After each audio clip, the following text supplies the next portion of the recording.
إخواننا زي ما بتعرفوا في لقاءات باستمرار، ففرصة اليوم إنه بس أسلم عليكم ونتحدث على أمور البلد والإقليم.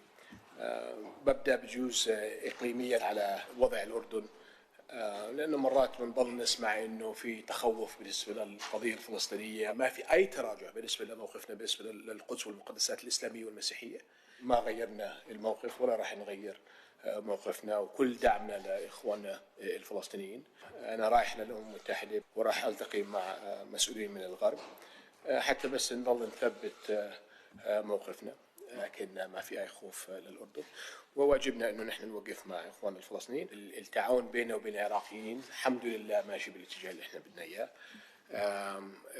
التجارة والصادرات عم بتزيد الحمد لله. الوضع اللي بيجوز أهم من أي شيء الوضع الاقتصادي، وأنا حكيت مع عدد منكم أكثر من مرة. فالتركيز على محاربة الفقر والبطالة ودعم طبعا الشباب وخاصة بالمشاريع الصغرى والمتوسطة.